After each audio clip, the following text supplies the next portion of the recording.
estado durante todo el mes celebrando y conmemorando el bicentenario de nuestra independencia. El papel de la comunicación en los momentos históricos claves en 200 años de El Salvador es el nombre de este conversatorio de cierre, y lo vamos a hacer con tres profesionales excelentes de referencia de nuestra cultura, y nos referimos a la licenciada Carmen González Huguet, que también es docente de nuestra universidad, que ya vamos a leer un poco de su hoja de vida. Tenemos también al doctor José Heriberto Erquicia y a la doctora Astrid Bahamón. Así que muchas gracias a todos por estarnos acompañando, porque sin duda van a disfrutar muchísimo de este conversatorio. Yo le decía a las licenciadas Paola y a Yami que se los iba a hacer agüita el tiempo, porque suele suceder que en estos conversatorios, cuando estamos con personas tan importantes y referentes para nuestro país, pues se nos hace muy cortito poder hablar de todo con ellos. Así que para dar inicio, quiero agradecer también la presencia de nuestro director, el licenciado Ricardo Chacón, a quien queremos darle la palabra para que pueda darnos una bienvenida a este conversatorio de cierre. Licenciado. Muy buenas tardes. Primero agradecerles a Carmen, a los doctores Erquicia y Bahamón la presencia en este evento, y a los más de 40 invitados que han dicho presentes en estas actividades. La Universidad Dr. José Matías Delgado es un puerto abierto para la discusión. Ahora lo hacemos a través de los webinars. Bienvenidos y muchas gracias por su presencia. Muchas gracias, licenciado. Vamos a contar un poco sobre con quiénes vamos a estar conversando esta tarde-noche. Tenemos con nosotros al doctor José Heriberto Erquicia Cruz. Bueno, quiero hacer como el comercial, echando un poco flores. Conozco personalmente a los tres ponentes y créanme que son personas con una gran trayectoria, sobre todo en la rama cultural, y pues he tenido la dicha de compartir con cada uno de ellos. Quizás con quien menos he compartido de cerca es con la licenciada Carmen González, pero la he visto recibir sus premios de las gestas de juegos florales, y sin duda alguna pues es una persona muy importante para las letras de nuestro país. Pero voy a presentar a cada uno de ellos. Heriberto Erquicia es arqueólogo e historiador, docente en programas de pregrado y posgrado en Centroamérica y España. Es investigador adscrito al Colegio de América del Centro de Estudios Avanzados sobre América Latina y el Caribe de la Universidad Pablo Olavide. Miembro de Red de Estudios Afroamericanos, REAC, y de la Red Mexicana de Estudios sobre Paisajes Patrimoniales. Miembro del número de la Academia Salvadoreña de la Historia y miembro correspondiente de la Real Academia de la Historia de España y de la Academia de Geografía e Historia de Guatemala. Es también miembro de la Asociación de Arqueología de El Salvador. Ha sido director del Museo Nacional de Antropología y también fue director nacional de museos y salas en el Ministerio de Cultura. Actualmente es el director de posgrados y extensión de la Universidad Pedagógica de El Salvador, por contar una breve reseña de su amplia trayectoria en nuestro país. También tengo el gusto de contar esta noche, vamos a tener el gusto de poder conversar con la doctora Astrid Bahamón Panamá, quien estudió y se graduó de licenciatura en idioma ruso en la Universidad Lomonosov de Moscú, Rusia, en 1984. Realizó el doctorado en Historia del Arte y Estética en la Universidad Karlova de Praga, en República Checa, en 1988. Se ha desempeñado como catedrática de Historia del Arte en la Universidad del Salvador y en la Universidad Centroamericana José Simeón Cañas, y también como profesora de Estética, Historia del Cine y Semiótica de la Imagen en la misma universidad. Ha sido directora del Centro Nacional de Arte, CENAR, directora de investigaciones de la Secretaría de Cultura, directora nacional de artes también en la misma institución. Ella actualmente es asesora, coordinadora y curadora de arte, y también es la directora nacional de museos y salas de exposición del Ministerio de Cultura, por también decir una breve reseña de su amplia trayectoria. Y también nos acompaña la licenciada Carmen González Huguet, conocida por muchos de ustedes porque es catedrática de nuestra universidad. Es poeta y escritora salvadoreña de ascendencia española. Estudió en la Universidad Centroamericana José Simeón Cañas, donde obtuvo el título de profesora en educación media en 1991 y licenciada en Letras en 1992. Ha trabajado como catedrática en varias escuelas y universidades de El Salvador, y desde el año 1999 se desempeña como catedrática en nuestra Universidad Dr. José Matías Delgado. El 25 de octubre del 2012 se convirtió en miembro número de la Academia Salvadoreña de la Historia y también, de la Lengua. También omití que la doctora Bahamón acaba de recibir también su número de la Academia Salvadoreña de la Historia. Ella también es parte de. La licenciada Carmen González es también miembro de número pero de la Academia Salvadoreña de Lengua. Es integrante de la Red Internacional de Investigación en Literatura de Mujeres de América Central, coordinando desde la Universidad de Aguascalientes en la capital de este estado mexicano.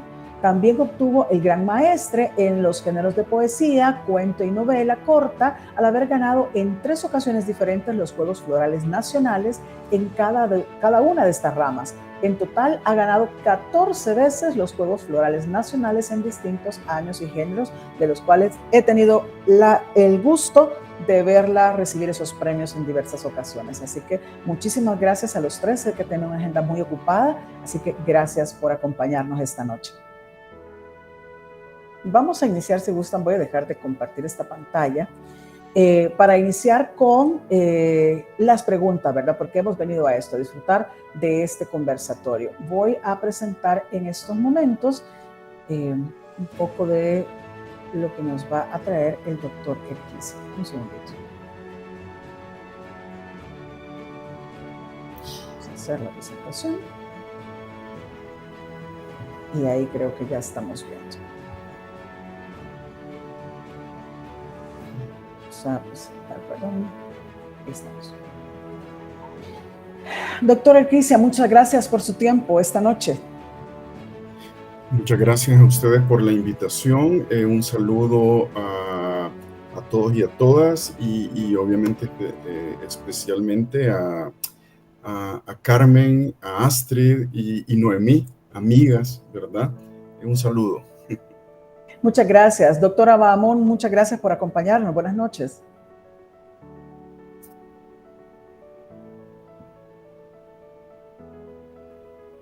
Vamos a ver si me ayudan ahí a activarle el micrófono a la doctora Bahamón para que pueda dar sus palabras de saludo. Muchas gracias, Noemí. Muy buenas tardes, noches a todos los que nos escuchan en este momento. Agradecida con la Universidad Dr. Matías Delgado al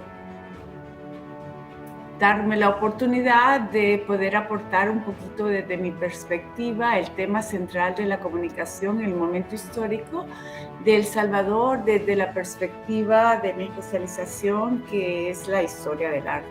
Así que igualmente saludo desde lejos a los amigos Carmen González Suguet, que no la veo desde hace mucho tiempo, pero que sé y la sigo con mucha admiración.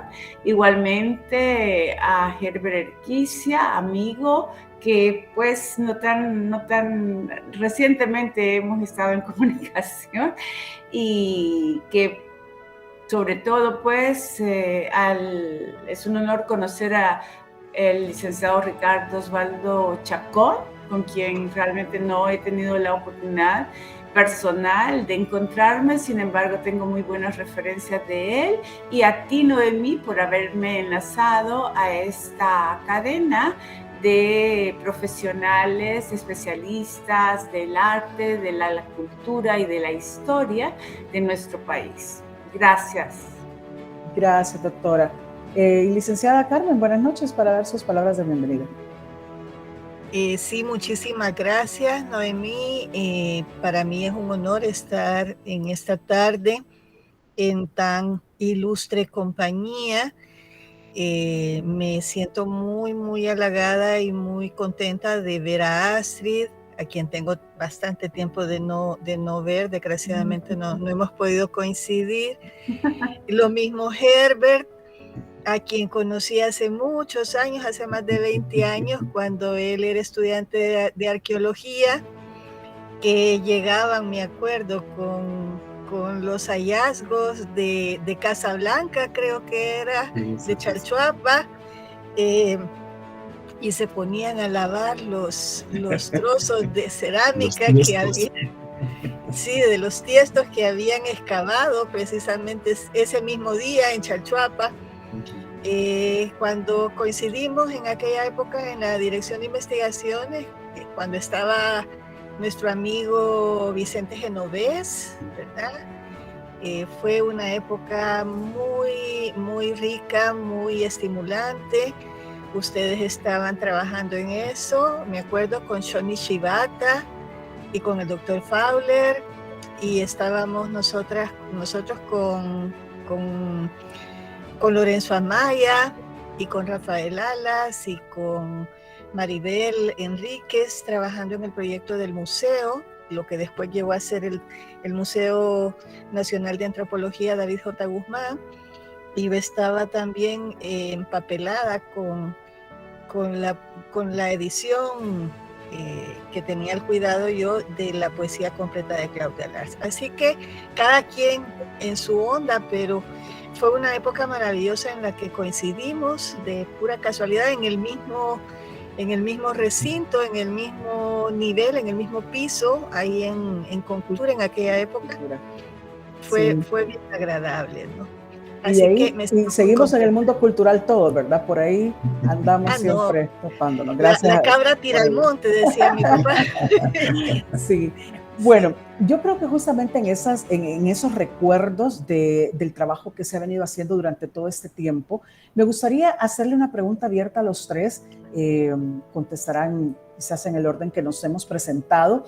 En 3 palabras, que es muy difícil concretar, pero digamos en unas pocas palabras, ¿qué significa en realidad o qué debería de significar el Bicentenario de Independencia para cada uno de ustedes desde las ramas profesionales que ejecutan?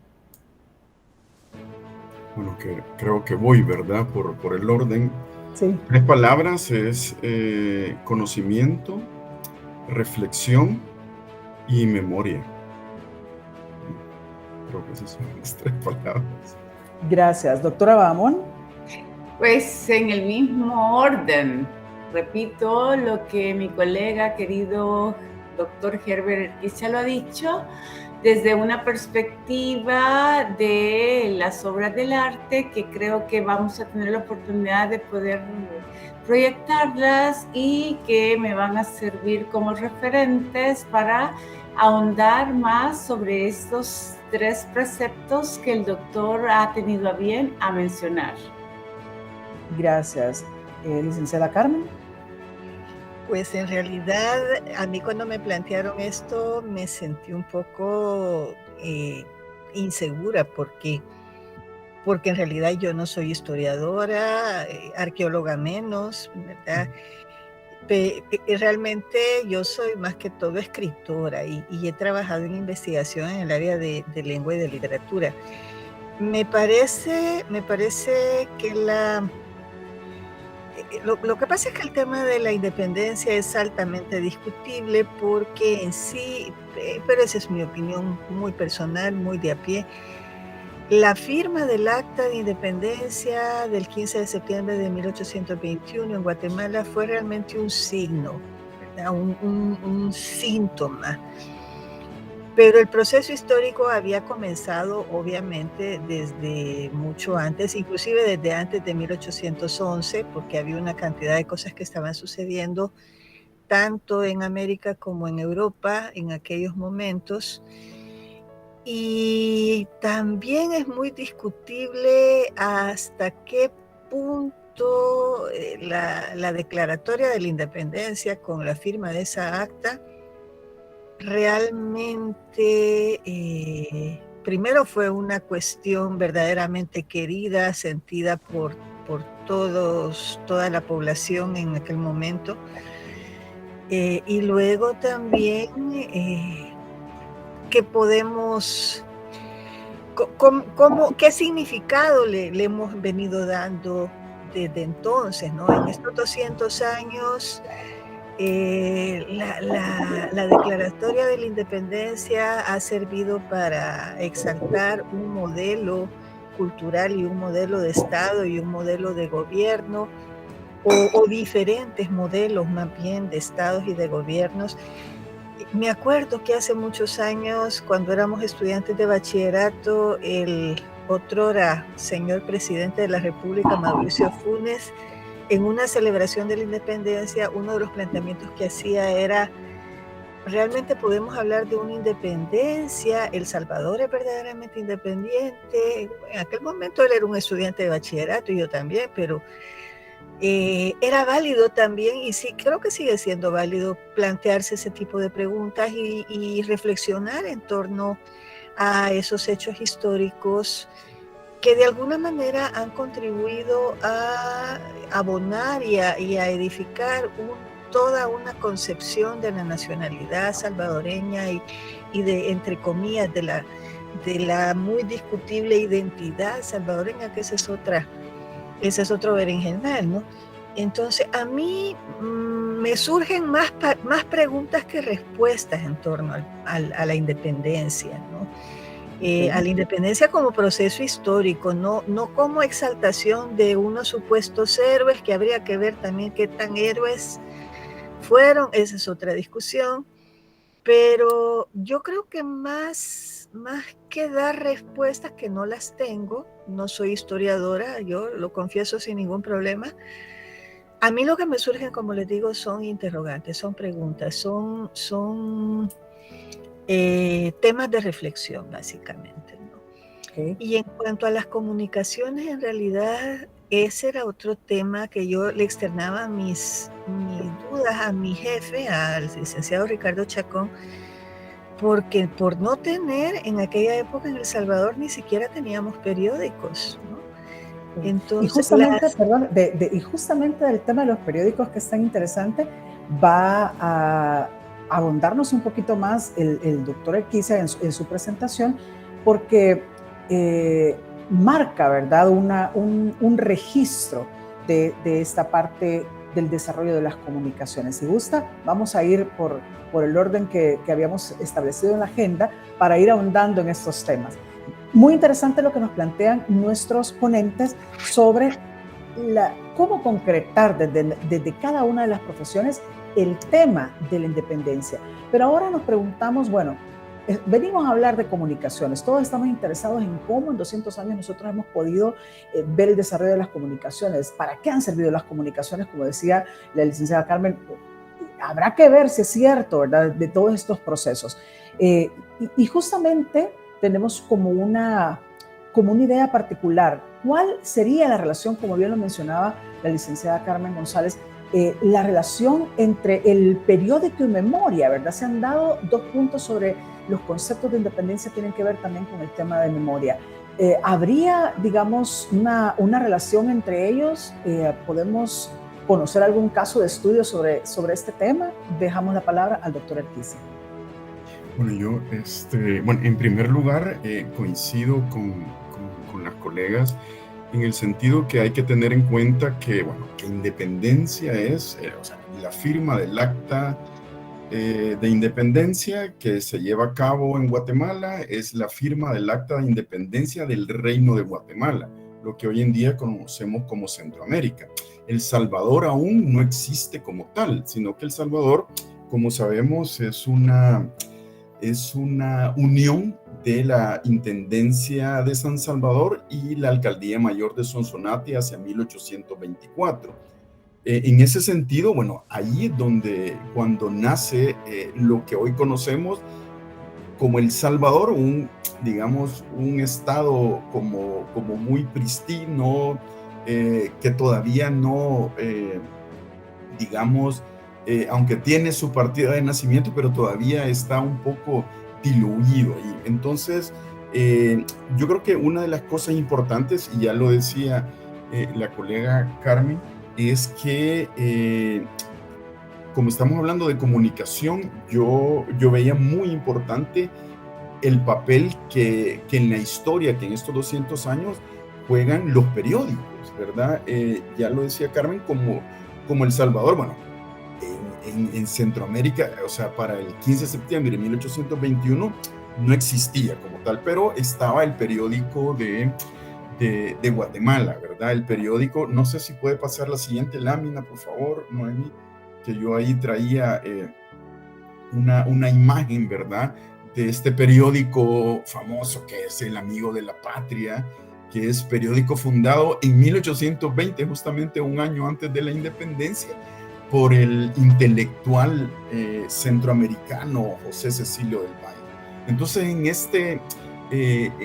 hay un dato muy interesante aquí, porque el periódico se llama El Amigo de la Patria. Eso lo que nos está diciendo es un hecho de vinculación identitaria con una patria que todavía no es la patria que conocemos hoy en día, sino que es un espacio ahí un tanto híbrido que luego llamaríamos Centroamérica, pero en ese momento el periódico El Amigo de la Patria se trata de Guatemala, ¿verdad? De ese reino de Guatemala que el actual El Salvador era la banda oriental de ese espacio. Entonces yo creo que es muy importante cómo a través de las comunicaciones, o sea, el periódico va jugando un papel fundamental, ¿verdad? Un papel fundamental, primero, obviamente lleva información, pero también es un elemento identitario.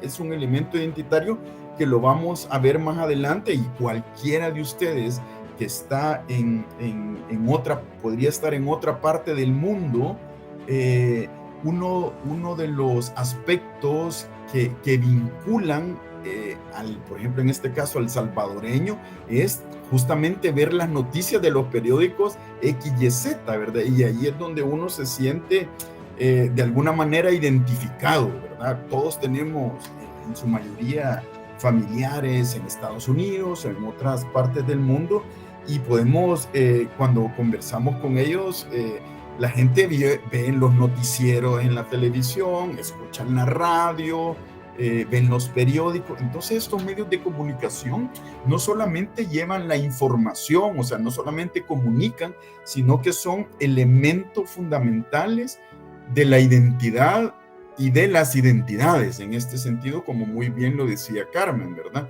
No solo de una identidad nacional como salvadoreños, sino que de las identidades. Y en ese sentido, los periódicos construyen esas identidades. Entonces están llamados también a construir esas identidades, a construir nación, a construir sociedad, a construir también, como decíamos, debate, reflexión, construir diálogo también.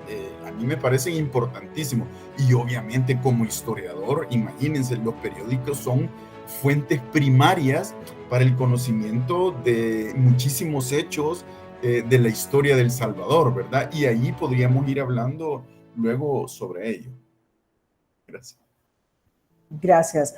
Justamente en ese mismo tónico, ¿cuál sería el papel que juega el periódico en las naciones modernas? Porque pareciera a veces que como que lo toman nada más como la parte histórica, cuando la memoria se va construyendo día con día, ¿verdad? Eso, digamos, tan importante para las nuevas generaciones, entender el papel del periódico que muchas veces se cree que ha sido desplazado por las nuevas formas de hacer comunicación, por la velocidad y la rapidez y la comodidad que nos brindan ahora los medios modernos.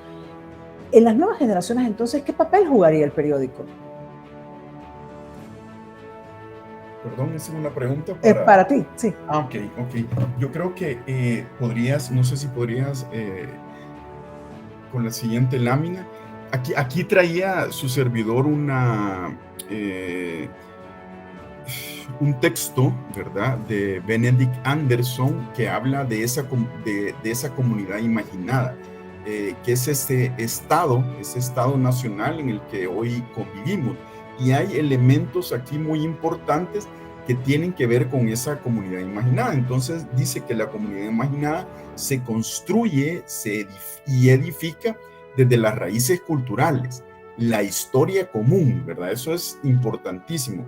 Como les decía, las raíces culturales, la historia común, el periódico es algo importantísimo. O sea, los estados modernos que se empiezan a construir a partir de finales del siglo XIX tienen estos elementos que estamos mencionando: raíces culturales, la historia común, el periódico, el censo, ¿verdad? El censo de población. Siempre hay que saber cuántos somos, quiénes somos, dónde estamos, el mapa, que también es otro elemento importante, y otro que es el museo, fíjense, porque el museo en realidad, ya como nos lo decía, bueno, somos gente de museo en realidad, y Carmen también, por supuesto, porque ella ayudó a construir los guiones, digamos, museológicos, recuerdo, de la exposición del museo, y el museo en realidad es una especie de periódico abierto, un espacio en donde nos lleva a través de su recorrido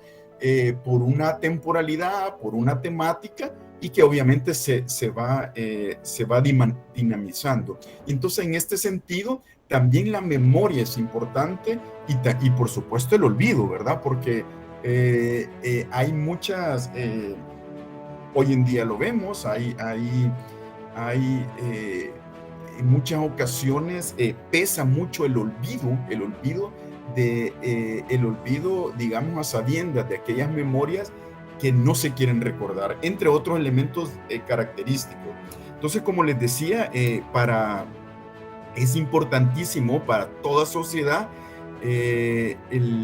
como medio de comunicación los periódicos. Los periódicos son, me refiero a los periódicos porque, como les digo, para poder obtener información de ellos, en una hemeroteca, por ejemplo, hay que leer los hechos de todas las visiones, de todas las vistas, de todas las aristas, de todas las vistas, para poder entender esos sucesos. Y si son sucesos, digamos, del pasado reciente, es importantísimo la memoria, porque para eso está la oralidad, que obviamente eso lo hacemos a través de una etnografía, de un trabajo que ya lleva otras herramientas, pero el periódico, los periódicos como tal, son importantísimos, por lo menos para los historiadores, para el estudio desde el siglo XIX hasta el presente, ¿verdad?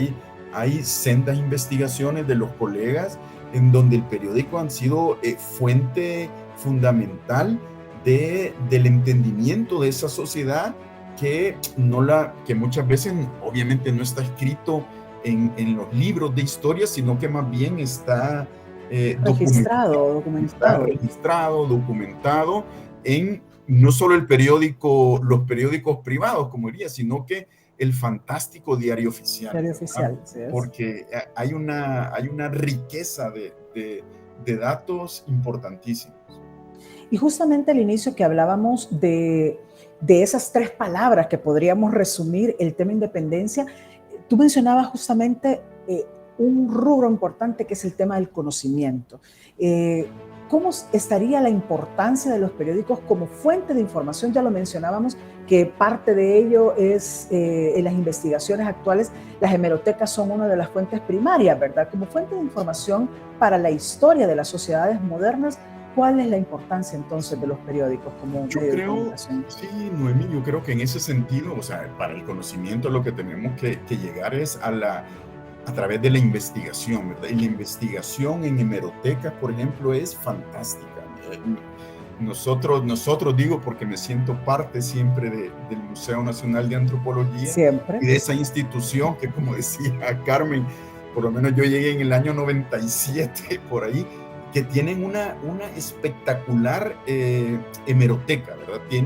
Está la hemeroteca del Museo Nacional de Antropología, de la Biblioteca Nacional de El Salvador, y también la hemeroteca del Archivo General de El Salvador. Y en esa hemeroteca encontramos los periódicos de diferentes épocas, o sea, digamos que los más conocidos, que todavía algunos están en el presente, y otros que tuvieron digamos... una época de gloria. Una época de gloria o un periodo fugaz, y también muy, muy importante los periódicos locales.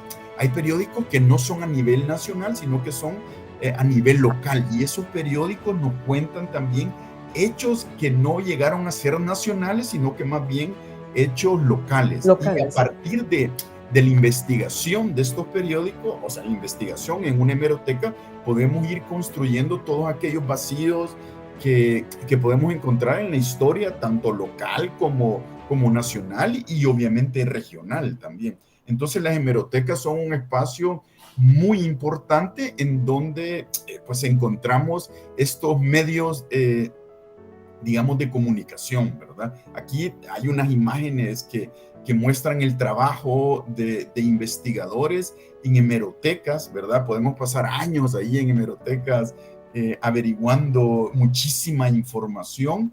Y una de las cosas creo que más importante de lo que se está tratando hoy en día es que estas hemerotecas están siendo digitalizadas, ¿verdad? Para llegar a mayores públicos, para que, bueno, desde el espacio, digo yo, de la comodidad del escritorio, uno pueda acceder a información que no tiene que ir, por ejemplo, al espacio como tal. Y otra cosa importante es por la conservación de los documentos. Muchos de estos documentos están en un estado de conservación muy delicado. Entonces, lo mejor es, bueno, una vez digitalizarlo y lo tenés ahí, o sea, al final consulta digital para el la público. Información creo que es importantísimo en ese sentido.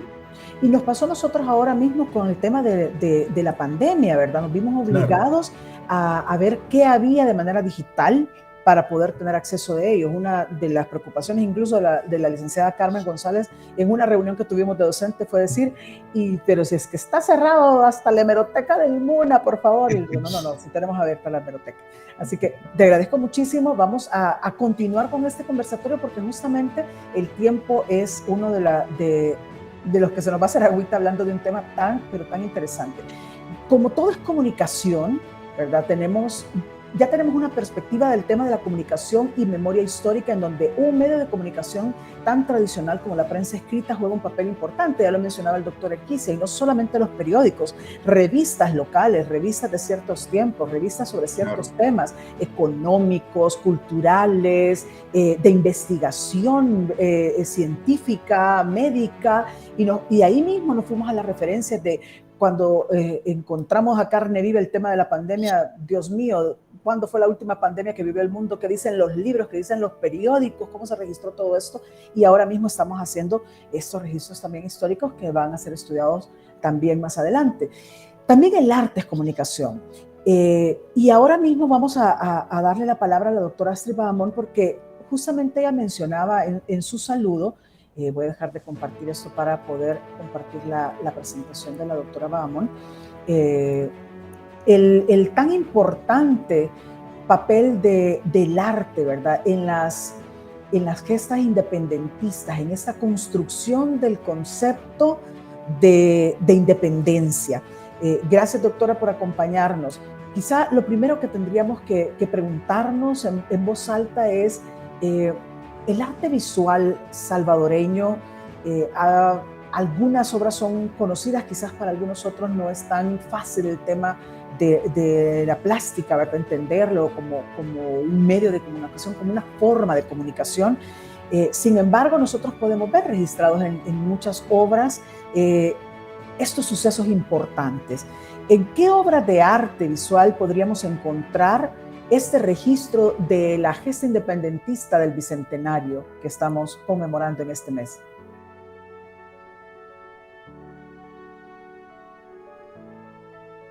Voy a pedirle ahí a Fabi que nos ayude con el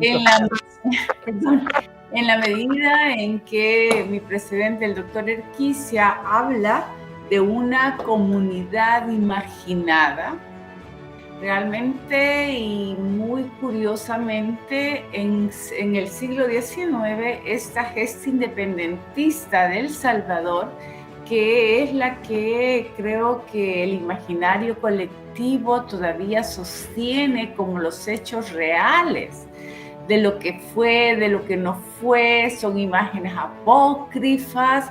Eso, desde mi punto como historiadora del arte, no lo puedo constatar, sino que me refiero a los documentos. Mis documentos son los documentos visuales y de los cuales pues puedo descifrar, puedo interpretar la interrogante de cómo el arte puede también ser una herramienta para la historia y desde ahí pues entendernos quiénes somos y de dónde venimos y obviamente hacia dónde vamos, así como el método filológico que a los historiadores puros es una de las primeras metodologías con las que trabajan. O sea, estoy hablando del estudio directo de las fuentes, ¿verdad? De las fuentes escritas. Para nosotros los historiadores tenemos como el objeto del arte como una fuente en sí misma. Así que en ese sentido, pues creo que es importante reconocer solamente lo que viene al caso. Si estas imágenes producidas entre los años 56 y 60, 56 y 58 del siglo XX por un pintor de origen chileno que es Luis Vergara Ahumada, es una crónica visual de lo que pudo ser o no pudo ser, ¿verdad? Esas gestas que se celebran con tanto beato en la historia de El Salvador. Igualmente, pues, así como en la anterior imagen, esta es otra de las imágenes recogidas por el pincel Vergara Ahumada como una imagen de potestad, como una imagen de seguir a un líder y sobre todo militar, que ya con esto contamos pues con la identidad política de incluso nuestro país, ¿verdad? O sea, a través de esta imagen nosotros podemos detalladamente crearnos ese paternalismo, esa necesidad de darle heroicidad a los líderes políticos, ya sea desde la gesta independentista como de aquellos que tienen un lugar en la historia.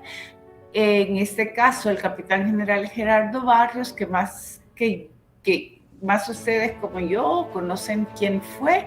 Sin embargo, hablo desde una perspectiva ya más estilística, tanto de la anterior imagen y de la de esta, que el estilo con el cual está hecho es un estilo clásico, es un estilo académico, es un estilo casi fotográfico, y podemos ver a través de la biografía del mismo autor que él era, no solamente en El Salvador, conocido a nivel latinoamericano como un pintor oficialista. Él se prestaba, y es así como José María Lemus en los años 50 lo contrata para que por favor esa comunidad imaginada, digamos, de todo el siglo XIX, de toda la gesta independentista, fuera concreta en términos visuales, en términos visibles, en términos creíbles, en términos inmediatos de comunicación, porque el arte es eso, el arte es comunicante, así como los periódicos o cualquiera de las creaciones literarias, históricas o de ficción. De todas maneras, siempre estamos contando algo de la realidad. Y tanto es así, perdone doctora, que justamente esta imagen que estamos proyectando en estos momentos es la que ha circulado en toda nuestra vida escolar, año con año en septiembre, ¿verdad? Vuelve a la misma, a nuestro punto de referencia, que así exactamente fue, así exactamente lucía. Colectivo, eso es lo que reconoce como un acontecimiento preciso, real, porque lo veo con la semejanza a través del estilo totalmente clásico, casi que fotográfico, de la calidad de producción de un artista del talante de Vergara Ahumada, que es clasicista, que es clásico, que es realista, ¿verdad? La imagen, obviamente, es una imagen que él la reproduce, me imagino, con un referente fotográfico, porque ya en el siglo XIX existe la fotografía y no es difícil para un pintor hacer la producción. tenerla como modelo y reproducirla en términos pictográficos. Sin embargo, conocemos completamente, pues, quiénes son estos primeros héroes, ¿verdad? A quien les atribuimos toda la heroicidad que una nación necesita para buscar su identidad. Esta segunda, de la cual habló Carmen Huguet, como un punto totalmente histórico y el que es más celebrado, ¿verdad? En toda esta, pues, en toda esta parábola de 200 años que estamos celebrando nacional o regionalmente, es la imagen que también nosotros la tenemos grabada, porque incluso ha sido imágenes que han tenido la oportunidad de ser o sea, son reprografías. Son una referencia, ¿verdad? Esa es, obviamente, las imágenes son de las obras originales que se encuentran dentro de la antigua Casa Presidencial, pero que han sido reproducidas en muchos de imágenes para la concientización de todo un concepto de nacionalismo, ¿verdad? Entonces, igual, pues, está, así como habla que pueda ser una imagen apócrifa igualmente, esta creo que sí es real. La verdad es que, si bien es cierto, el pintor salvadoreño iba construyendo con toda la calidad, como les digo, de la pintura, o sea, la buena utilización del pincel, las buenas conjugaciones cromáticas, la dimensión casi muralística, cual si fuera un escenario real. Esto es un mural y al cual el espectador, al sentirse de inmediato, pues, apreciándolo, se siente que está dentro de este acontecimiento, cual si fuera otro personaje más del escenario que tratan de reproducir. O sea, son imágenes totalmente propagandísticas, en el sentido que llevan esa comunicación. Son esas imágenes que nos han dado una identidad inmediata, o sea, han dado, pues, no solo a nuestras generaciones, sino que a las generaciones anteriores, y posiblemente todavía se sigan utilizando. Sin embargo, no voy a desdeñar en ningún momento la calidad pictográfica de Ahumada y de cómo han sido reproducidos, pues, cada uno de los detalles, no solamente en el realismo de la fisonomía, sino que en el realismo de las vestimentas a la usanza, en la representación de cada uno de estos personajes que tienen nombre y apellido. Luego viene otro de estos héroes, ¿verdad?, que es Manuel José Arce, a quien se le debe, según la historia oficial, pues, esa veneración como un hombre de una excelentísima moralidad, patriotismo. O sea, hay en él, pues, una idealización de líder, ¿verdad?, que fue en su momento, durante el siglo XIX, el primer presidente después de del rompimiento con la corona española. Esta obra también se encuentra en la antigua Casa Presidencial, que ahorita también la traigo a cuenta, no solo por el hecho de que no voy a hablar de qué funciones ha tenido porque esa casa, sino que simplemente sigo en una secuencia de cómo coinciden el estilo clásico del autor de mediados del siglo XX, que se adhiere a el estilo clásico implementado en la construcción de la ex casa presidencial. O sea, él se supone que su referente inmediato era un historiador, Jorge Lardey Larín, y le iba contando los acontecimientos. O sea que en ese sentido, pues, solo quiero aclarar que también hay documentos que, desde el punto de vista de la historia del arte, arte, sean reales, sean románticos, sean apócrifos, es lo que tenemos como documentos inmediatos a interpretar los hechos históricos dentro de la celebración de un bicentenario. Y justamente, déjame ver si estoy con el micrófono. Justamente, doctora, hablando de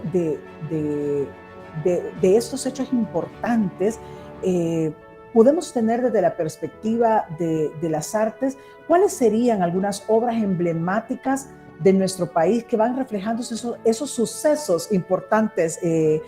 Como ya tenemos estas dos obras que se encuentran en Excapres, de un suceso que es la firma, ya sea que haya sucedido o no, ¿verdad? Que haya sido de esa manera retratado y que nos han puesto eso en la cabeza desde hace muchísimos años. Pero ¿cuáles obras actualmente podemos encontrar sucesos importantes del desarrollo de nuestra sociedad en 200 años? Voy a poner esta presentación que usted ha dado para tener acá Ahí tenemos una presentación muy interesante. Creo que ya se está viendo, sí, ¿verdad? Sí. Okay.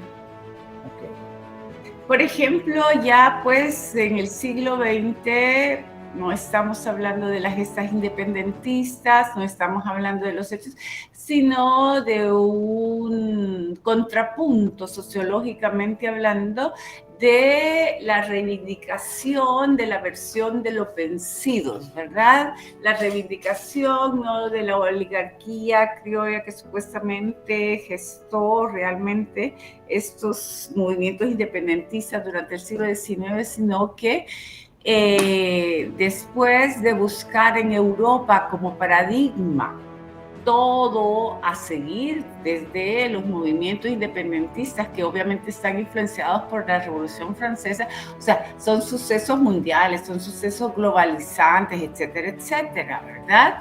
Que bien o mal decaen, recaen, pero que el arte va reflejando que el tiempo cambia, o sea, ya no vamos a tener dentro de una imagen pictórica a un héroe, un hombre, por decir así, como el líder de la independencia, majestáticamente hablando, como identitario. Al contrario, una contracorriente de la versión de los vencidos comienza con un quiebre que tenemos en la historia del arte europeizante que nos mueve desde, o que pues nos influencia no solo en pintura, no solo en arquitectura, no solo en escultura, no solo en el pensamiento, sino que también pues en esa búsqueda de identidad. Y nuestros artistas, a partir de la Revolución Mexicana contundente, que no solo va a influenciarnos a nosotros o a Latinoamérica, sino que influencia a todo el arte, incluso americano, norteamericano, en Europa, causa un furor. Así pues, nosotros también tenemos a nuestros artistas que van hacia los centros de educación superior a México. Tal es el caso de José María Vides, quien trae, pues, para nosotros esta India de Panchimalco tiene totalmente ideológica y sociológicamente otra intención, la reivindicación de nuestra raza mestiza. O sea que esta Pancha casi que podría decirse que es nuestra Gioconda, ¿verdad? Y que con eso, pues, creo que, no sé si respondo a la pregunta.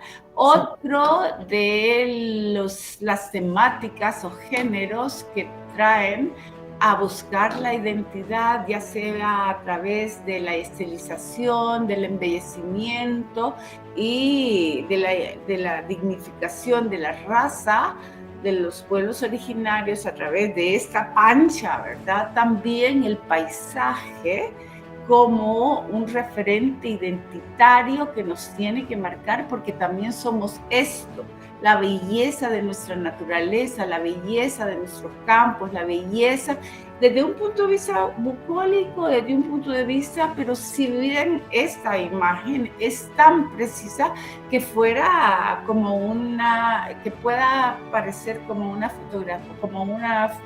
fotografía del periodismo, de un periodismo del reportaje, pues de un fotoperiodismo. En ese sentido, pues también esa reivindicación y constante y reiterante en toda la historia del arte en El Salvador, no nos podemos olvidar de la naturaleza, y el paisajismo desde ese momento también tiene otro sentido de buscar la identidad y de enaltecer quiénes somos, y a través de en qué, o sea, no quiénes somos sino desde la perspectiva antropocéntrica, antropomórfica, sino que también tomar en cuenta ecológicamente que también esto es responsabilidad nuestra, o sea, esta belleza hay que conservarla. En ese sentido hay una visión ya muy modernizante, ¿verdad? Que quieran sí o no, por razones del destino, estos artistas no crean que eran tremendamente estudiados, tremendamente leídos y que buscaban toda la literatura. No, realmente la coincidencia de los hechos artísticos de alguna manera va al compás inconscientemente desde la perspectiva de un hecho aislacionista de la creación en un taller aislada. Sin embargo, la historia del arte tiene que vincular este hecho artístico dentro de un contexto histórico para darle razón de ser. Si para mover al para público. Mover, porque si no cumple este mensaje, porque el arte también tiene que además de ser bellamente hecho, o sea, que tiene la perfección estilística, estética, que cumpla con esas leyes intrínsecas. Si no hay mensaje en una obra de arte, tampoco no es una obra de arte. Tiene que estar contextualizada con un espacio y un momento determinado para que sea contemporánea a ese momento. Por ejemplo, esta, por ejemplo, me parece súper interesante porque habla de un momento también importante en la sociedad, que fue la reforma agraria. Así es, apócrifa o no, no lo sé, fue hecha en el 35, es un año muy extraño para ver si a los historiadores, si realmente hubo intentos o si esto fue nada más un ideario del propio artista, que al igual que los antecedentes, no fue a estudiar, él sí fue a estudiar a Europa, pero vino y por lo tanto también su estilo no es art déco, no es tan realista en el sentido muralista, ¿verdad? En los otros se muestra mucho el estilo estilizado del muralismo mexicano, pero en él pues hay un cierto dejo, es más expresionista. Sin embargo, no deja de ser un gran pintor que nos está mostrando por primera vez en la historia del arte salvadoreño un acontecimiento histórico de cara a los vencidos, que se les está retribuyendo algo que les ha sido extraído. Sí. Julia Díaz, la traigo a cuenta porque, bueno, otra causa, ¿verdad? Otra pintora que logra esa comunicación y desde que ella pues se encarga y es una mujer, ¿verdad? Y promueve socialmente la reivindicación de la niñez desprotegida, de eso, cómo es posible que estas niñas que tengan entre 8 y 12 años tengan que ir a lavar. En ese entonces, Julita no pudo haber tenido más de 15 años. Sin embargo, ya nos está documentando un hecho que puede ser explotado hasta el momento, ¿verdad? Porque tiene tanta vigencia histórica de lo que somos. Raúl de las Reyes lo traigo a cuenta porque de alguna manera también, a pesar de estar bajo la tutela de Valero Lecha, como lo hizo Julia Díaz, ambos viajaron a Europa, pero regresan a su país. Y Raúl de las Reyes encuentra, después de hacer paisajes bellísimos, después de estar en la Academia de Bellas Artes de París, de ser un excelente alumno, regresa con, obviamente, ya no digamos, con un estilo totalmente figurativo, sino que en él vamos a ver cierta abstracción, y lo interesante son los motivos, son motivos precolombinos. ¿Por qué? Porque él entiende que la pintura no debe de solamente representar lo que los ojos del pintor ven, sino que tiene que ser más crítico, y con él comienza, y no solo con él, sino con Carlos Cañas, un posicionamiento crítico de los artistas, ¿verdad? Estamos hablando más o menos de los años 50, 60, donde obviamente también va despertando la conciencia de los creadores. Y es por ello que esta preciosa representación de signografías prehispánicas es tan auténtica como las mismas obras prehispánicas, ¿verdad? Este monumento lo conocemos todos, ¿verdad? Sí.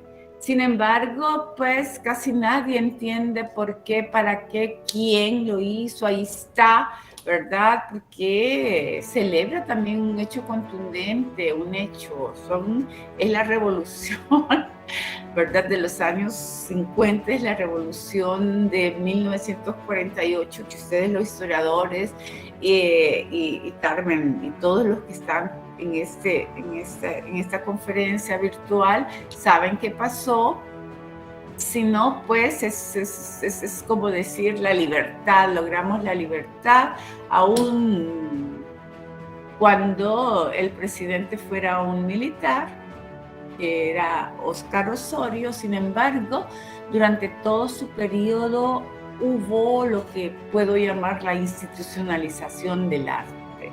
Pocas administraciones han tenido realmente una huella de monumentos, no solo digo monumentos de cara a representar los acontecimientos importantes, históricos de un periodo tan importante como lo fue la Revolución del 48. Y el estilo totalmente Art Deco, como lo es el muralismo mexicano en otra terminología, ¿verdad? Como movimiento. Sin embargo, igualmente tenemos a esta magnífica, pues, composición escultórica del movimiento, el monumento a la Constitución de 1950, que obviamente es tremenda, hecha en ese entonces por Francisco Zúñiga, que si bien es cierto no es salvadoreño, pero se le contrata, ¿verdad?, para que él venga. Francisco Zúñiga es un escultor, es un artista de origen mexicano, de origen costarricense, pero huye a México, y en México es consagrado como otro de los grandes artistas de los movimientos muralistas, sobre todo dentro de la escultura. Así que tenemos este monumento que, si bien es cierto, es hecho por un extranjero, el carácter de la obra es nuestro. El carácter de la obra es tan importante, y en momentos como los que estamos viviendo, realmente tenemos que volver a estas referencias. La libertad, ¿me entienden? La Constitución, otrora, ¿verdad? Y este monumento está, por si no lo ubican, está cerca del Monumento a la Revolución, dentro de lo que ahora son las instalaciones del Museo de Arte, del Marte. Pero que son nacionales, no le pertenecen al museo. Son patrimonio. Este monumento también lo conoce mucha gente, está ubicado en lo que era anteriormente la Embajada de los Estados Unidos. Está en un redondel, para que tengan más o menos ubicación. A veces las nuevas generaciones no conocen estos espacios y lo pasan de largo. Este monumento también es muy conocido. Y lo traigo a cuenta porque, al igual que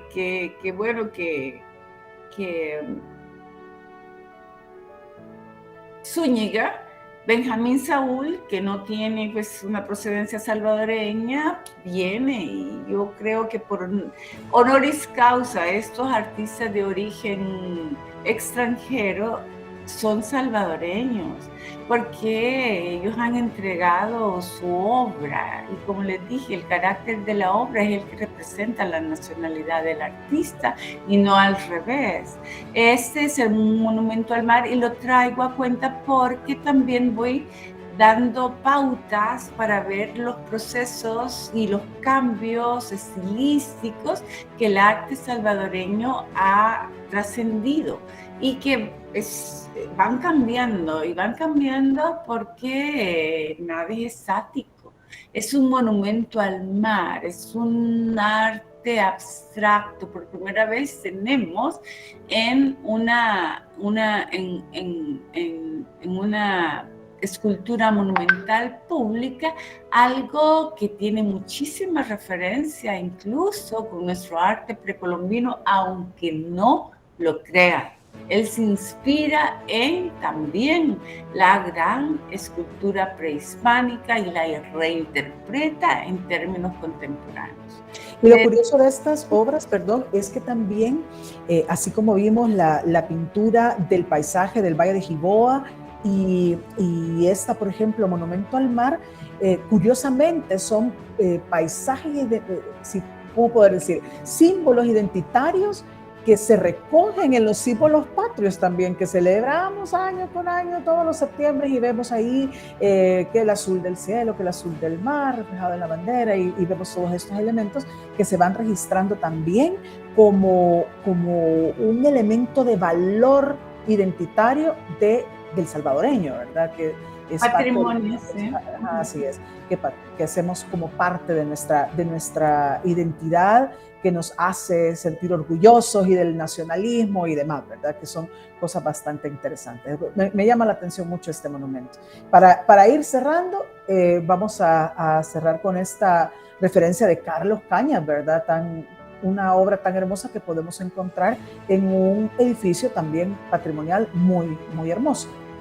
Sí, es el mensaje cultural que, a diferencia de otros, Carlos Cañas en este momento de su producción, porque previa a la neofiguración que podemos apreciar en esta cúpula del Teatro Nacional, que es un mural bellísimo, ¿verdad? Cual fresco de cualquier cúpula de una arquitectura monumental también, pues es el teatro, ¿no?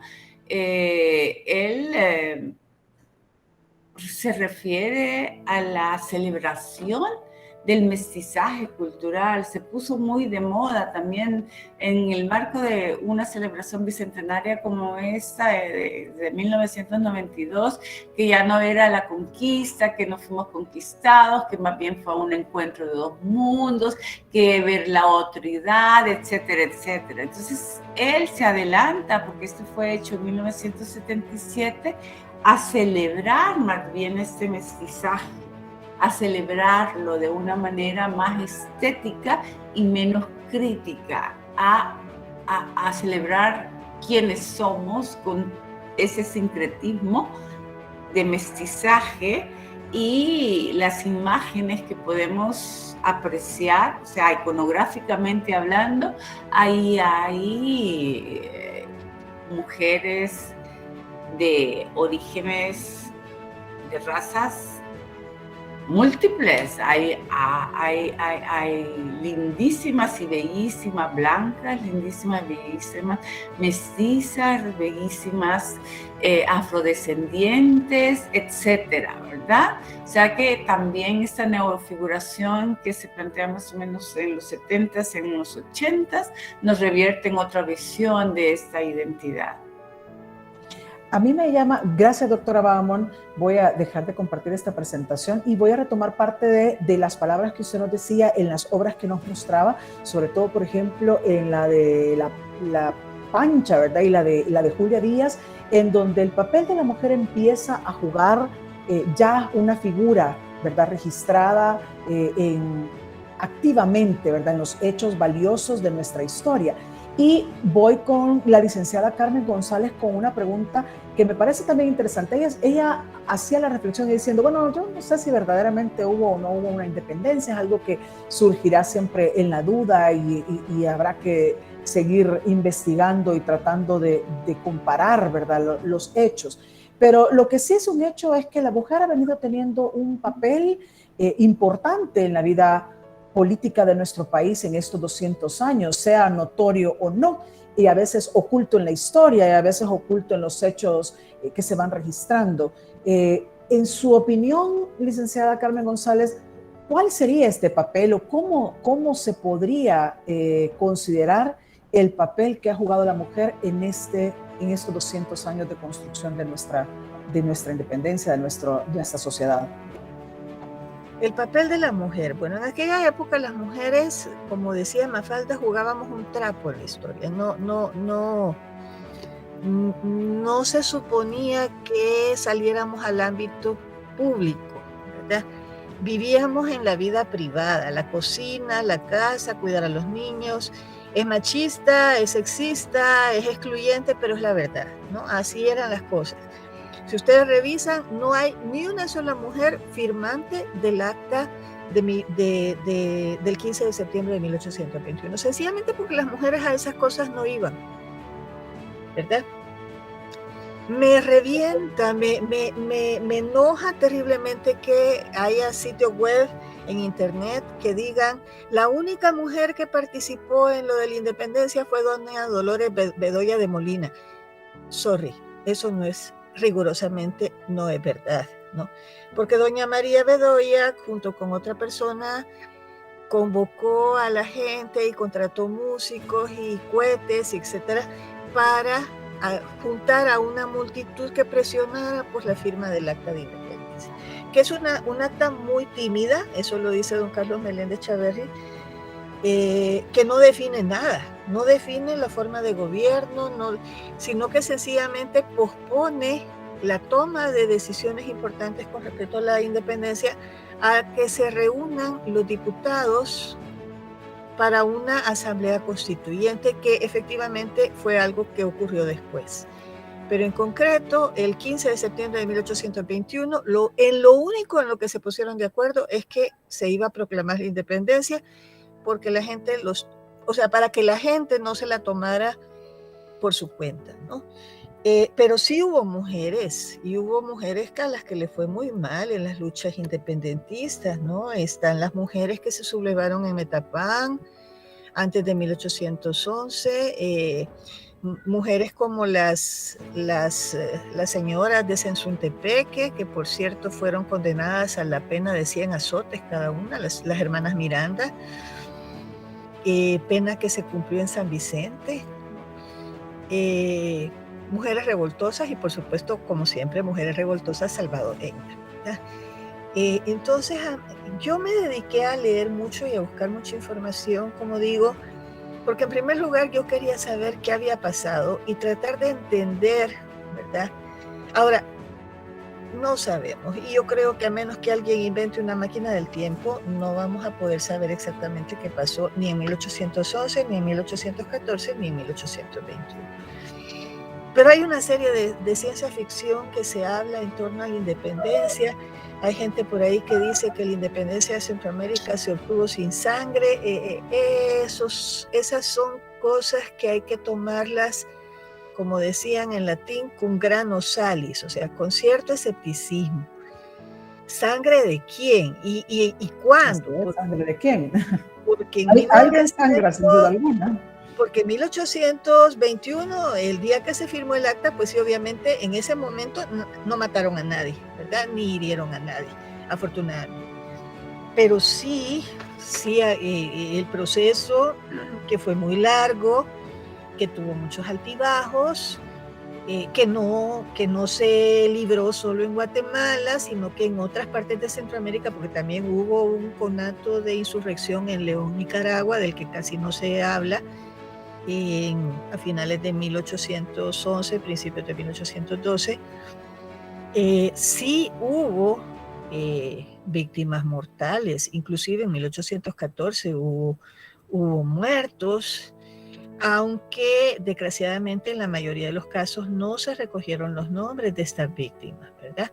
Pero inclusive en 1814 el doctor Santiago José Celis muere en la cárcel en unas circunstancias poco menos que sospechosas, ¿no? Entonces hay una serie de cosas por ahí que yo no me dejan de cuadrar, ¿verdad? Y como digo, pues sí, yo entiendo que la creación de una nacionalidad pasa por la ficción, como bien lo ha dicho Astrid, ¿verdad? Pero también hasta cierto punto, Juela, es que qué poca realidad tocamos cuando tratamos de averiguar exactamente qué fue lo que pasó, cuáles fueron los hechos, cuál fue la línea del tiempo, ¿verdad? ¿Qué sucedió primero? ¿Qué pasó después? Y además hay una cantidad de interpretaciones. Por ejemplo, Alejandro Dagoberto Marroquín nos plantea que el verdaderamente popular de los próceres era Pedro Pablo Castillo. Los otros señores pues estaban abogando por la independencia porque les convenía sustraerse a la situación de subalternidad en la que los tenían los comercializadores internacionales del añil que residían en Guatemala. Los productores del añil eran terratenientes salvadoreños en su mayoría, entonces era también una cuestión de intereses. Y también está el otro tema, que eso sí es rigurosamente, creo que está bastante comprobado, que la mayoría de los señores próceres salvadoreños eran parientes entre sí. Por ejemplo, Juan Manuel Rodríguez era hermano del padre Delgado, y Manuel José Arce era sobrino del padre Delgado, y el padre Delgado era sobrino de los padres Aguilar, en fin, ¿verdad? Justamente hablaba la doctora Bahamón, y lo mencionó en su momento también el doctor Erquicia, sobre la memoria, ¿verdad? La memoria histórica. Y luego abonaba la doctora Bahamón, ya haciendo un poquito como un resumen y una reflexión final a este conversatorio que iba a ser imposible desarrollarlo en una hora. Hacíamos un primer momento de la importancia y de los medios de comunicación para reconocer los hechos importantes y guardarlos en la memoria histórica. Posteriormente, la doctora nos dice, a través del arte se reflejan estos hechos, pero muchos de ellos son de un imaginario, de lo que creen o lo que desean. Nos mencionaba el doctor Erquicia un periódico, el primer periódico llamado Amigos de la Patria, es decir, como ese panfleto publicitario que queremos que la gente se grabe en la cabeza, que así es, ¿verdad? De la patria que queremos construir. Y en las obras de arte ver justamente la imagen de lo que queremos construir, que la gente grabe cómo fue un suceso magnánimo, con el registro de la vestimenta, la luz, la libertad a la que queremos llegar. Y justamente usted menciona, pero hay historia que no nos cuentan. Y la creación de una nacionalidad viene siendo como cuestionada. Entonces, ¿cuál sería, para finalizar, licenciada Carmen, como ese papel preponderante de los medios de comunicación a su juicio para lo que estamos construyendo en los términos de nacionalidad? No ahora, sino que en general, ¿cómo ha venido siendo este papel de los medios de comunicación que, si bien es cierto, registra la memoria, también vemos que sesga hechos y recrea hechos a su conveniencia para poder modificar una línea histórica en total? El papel de los medios de comunicación, yo creo que eso excede los límites de esta reunión, y sobre todo el papel de los medios de comunicación en este momento de cambio en el que vamos hacia algo que no tenemos manera ni de imaginar. Por ejemplo, lo de las redes sociales, yo creo que es un adelanto que ha venido a transformar el mapa informativo, comunicacional. Muchos periódicos que antes eran solo en papel, ahora se han transformado digital. Necesariamente, porque, o sea, los que son de mi época, nosotros somos todavía o por lo menos yo me considero todavía de una generación de papel, que prefiero inclusive leer el periódico, aunque sea antiecológico, leerlo en papel. Pero ahora muchísima gente prefiere mejor, y sale más barato, por supuesto, y más ecológico, leerlo en internet, el diario de hoy, la prensa gráfica, etc. Ahora casi cualquiera puede ser periodista en Facebook, ¿verdad? Y publicar noticias y hasta fotos y qué sé yo. ¿Qué va a pasar? No tengo la menor idea. ¿Qué tan preparados estamos para los cambios? Yo creo que tampoco, no lo estamos. Esta nueva situación creo que tiene cosas muy buenas. Ojalá que ponga el conocimiento más al alcance de grandes mayorías, como era el ideal de algunos visionarios que tuvimos en el país. O si vamos a seguir reproduciendo la misma desigualdad y la brecha digital va a contribuir a ahondar esa brecha entre los que tienen acceso a una cantidad de cosas y los excluidos. Se nos ha ido súper volando y con esta reflexión que hacíamos al final, quiero aprovechar a los estudiantes que todavía nos acompañan, que es bueno, como decía la licenciada Carmen González, tener más preguntas que respuestas. ¿En qué sentido? En que la invitación es para que sigamos investigando.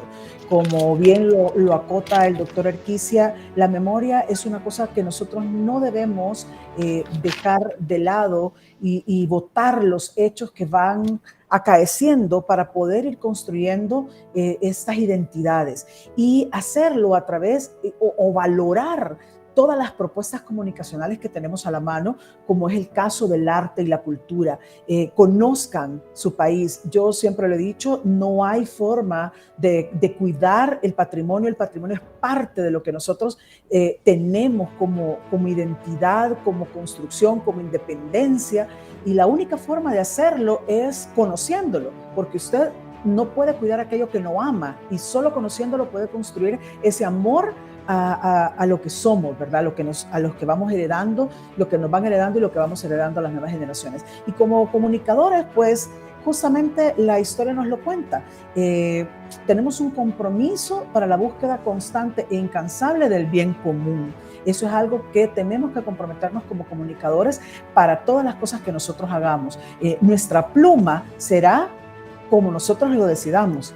El que escriba la historia que quieren que la gente sepa, el que escriba la verdadera historia, que no se oculte, como decía la licenciada González, el que simplemente registre un hecho tal como nos lo pagan, como algunas situaciones que se dan a través del arte. Entonces, la reflexión es esa, para que nosotros podamos entender que esa independencia que ahora conmemoramos, estos 200 años, pues dejan muchos hechos históricos. ¿Cuáles?